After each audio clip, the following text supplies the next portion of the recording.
Is this to be their year after a 22-year wait? Are we watching the champions? Odegaard urged to shoot, and on! Arsenal take the lead! That's how you do it! It's Declan Rice, and it's 2-1 to Arsenal. Now, Arsenal are ready to claim this as their year. This Arsenal team are ready to show they are the real thing. Club that is trying to recapture their DNA, looking to steady the ship. Brian Mbumo at the Stretford end! Manchester United lead in the derby! This 2-goal lead could be everything for Manchester United. A scene of satisfaction on a day when Manchester feels red. Two colossal clubs meet in North London. Arsenal against Manchester United. Well, ahead of this highly anticipated clash at the Emirates, let's hear from both managers, starting with Mikel Arteta.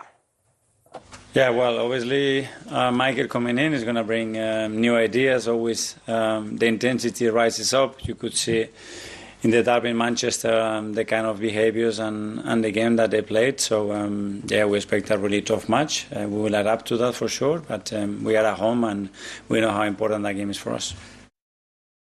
Credit to Arsenal, you know, they're in a really strong place at the moment and they've built the squad and the group, and Mikel takes a lot of credit for that. He's done a fantastic job, and I think we've got our own ideas as well of what we need to do and what it's going to take to get there, and that's what we'll keep working towards.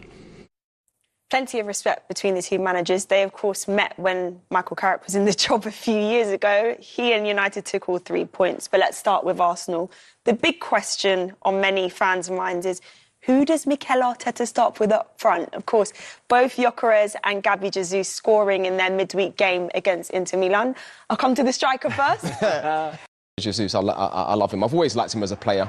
Like Havertz, And Gyökeres is a goal scorer. It's not happened for him this season for whatever reason. He missed the pre-season. I think that's a big factor. Yeah. I think people don't realise, to try and hit the ground running. But Jesus, I think he's got that know-how in terms of playing in big games.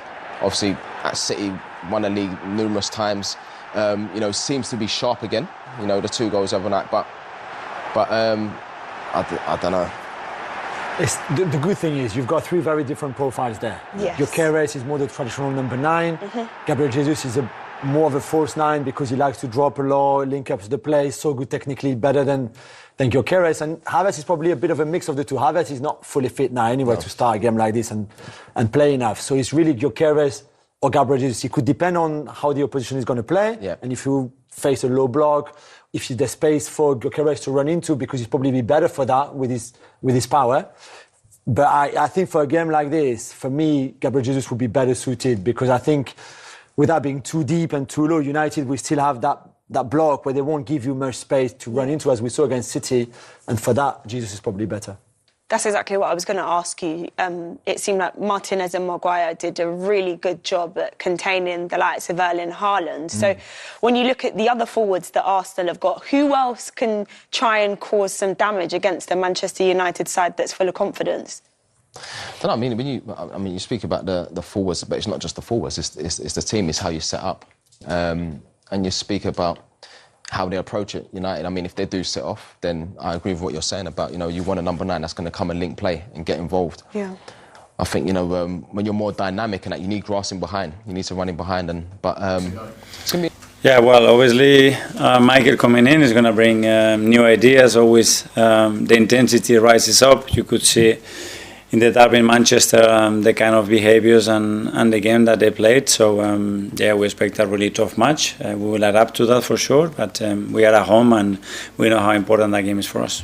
Can I just ask you about Ethan Nwaneri? He's out in Marseille. It looks like it is going to be an agreed deal with Marseille for the rest of the season. From your perspective, how hard a decision was it, and what were the key factors behind it? Yeah, well, I think the deal is quite close, but yeah, it's something that we constantly have to be monitoring. I think the talented young players that we have, they need minutes, and in this case, Ethan wasn't having enough minutes, and the last thing that we want is cut his development, because he's such a talent and someone that loves and breathes football. That's his life, And after having a discussion with him, with his father, the agent, and the club, we decided that the best thing to do it was to leave and go on loan, and then we have to pick the right place. And having all the options, understanding the experience that we had in Marseille as well with Willy, the fact that Roberto is there and he's an incredible development of young talent, and is a really courageous manager in the way he plays, by the way he plays with young talent as well, and he has a big track record about that. And I think it fits the way of playing for the qualities that we want to see for Ethan. So it's going to be a great experience for him. It's absolute fever pitch back in the late 90s, early 2000s. How big an impact did that rivalry have on you, and did it make you think, I want to be part of the Premier League because of that particular rivalry that was happening then? Yeah, and you guys sell it so well, especially in Spain. You could see the tension and the rivalry and those individual battles that they were there as well, that make the game really, really special. So yeah, obviously 2 massive clubs that they've been fighting at the highest level for so many years, and yeah, we want to try to have the best possible game to win it. It has thrown up so many incredible moments, some incredible rivalries as well, that fixture. Does one stand out for you? What was your first memory of it, or your most memorable one back from then? I don't know, there are a lot, but obviously just before kickoff as well, a lot of the things that were going on, and that's rising up the tension, and then obviously the atmosphere in the stadium. But yeah, some incredible players as well on that era as well, that they've been absolutely legends of this league. So that's what it makes it so exciting. Thank you. Thank you. Go to Jake from the Premier League. Hi. On Sunday then, against Manchester United, how different a side do you think you face from what you saw in the derby compared to perhaps before Michael Carrick took charge? We don't know. Every game is different. Obviously, at the end, the individuals are the ones that make the difference, or the ones that make the game in a certain way. And we're going to try to be ourselves, be very dominant like we always want to be, impose the game that we want to play, and regardless of what they want to do, we want to take the game in the areas that are very good for us. And you mentioned the other 2 strikers who are now back to partner Victor Gyökeres.